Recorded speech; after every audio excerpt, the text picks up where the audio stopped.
Bonjour et bienvenue sur le podcast One Thing in a French Day. Aujourd'hui, mercredi 24 janvier 2024, cet épisode, le numéro 2321, s'intitule La galette des rois et actualité politique. J'espère que vous allez bien et que vous êtes de bonne humeur. Je m'appelle Laetitia, je suis française, j'habite près de Paris et je vous raconte au travers de ce podcast un petit bout de ma journée. Vous pouvez vous abonner pour recevoir le transcript, le texte du podcast tel que je l'ai écrit, par email sur le site du podcast.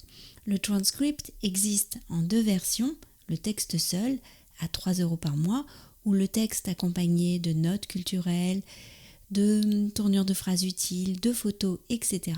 à 5,90 € par mois. Je vous laisse découvrir sur le site du podcast laquelle des 2 versions vous conviendrait le mieux. onethinginafrenchday.com. La galette des rois et actualité politique. C'est un peu comme pour le kouglof. Quand on sait qu'on va manger de la galette des rois, on a une sorte de repère du goût que l'on attend. Et puis, j'avais vu celle de Bohémie la semaine dernière qui m'avait fait bien envie. Alors, je reconnais que j'ai été un peu déçue par celle que nous avons mangée hier avec mes parents. Nous les avions pourtant commandées chez un très bon pâtissier. Une galette frangipane et une galette chocolat. Mais la galette frangipane m'a paru sans âme, presque sans goût. La frangipane était une sorte de pâte floconneuse qui manquait d'unité. La pâte feuilletée n'avait pas ce dessus craquant et brillant que j'aime bien. Par contre, la clairette était toujours aussi bonne. Et nous avons passé un bon moment. Michaela adore parler de l'actualité avec mes parents. Félicia est restée aussi, ça commence à l'intéresser. En ce moment, il y a de l'actualité politique en France. Nous avons un nouveau Premier ministre, un jeune homme de 34 ans, Gabriel Attal. Il était auparavant ministre de l'Éducation nationale et avait en projet une réforme dont un des points me faisait dresser les cheveux sur la tête, le port de l'uniforme au collège. Dans le nouveau gouvernement, ce ministère, celui de l'Éducation nationale, revient à la ministre des Sports dans une sorte de super-ministère. Des journalistes ont débusqué les contradictions de cette nomination.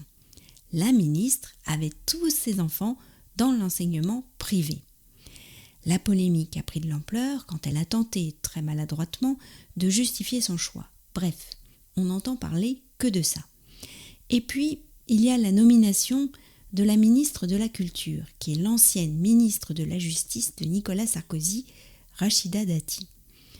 Elle avait dit, nous a rappelé mon père en riant, qu'elle ne rejoindrait jamais les traîtres de droite qui s'étaient alliés à Macron.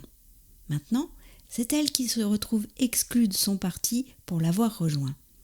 Michaela a surtout retenu sa complainte sur les jeunes. Trop de jeunes dans notre pays se disent encore « le théâtre, les musées, la lecture, ce n'est pas pour moi ». Elle aurait presque pu ajouter « c'était mieux avant », a dit Michaela en riant. « C'était mieux avant », a chantonné Lisa avec un sourire malicieux. Le refrain de la célèbre chanson de Big Flo et Oli, Un coup de vieux.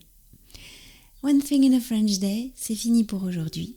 Je vous retrouve vendredi pour un nouvel épisode du podcast.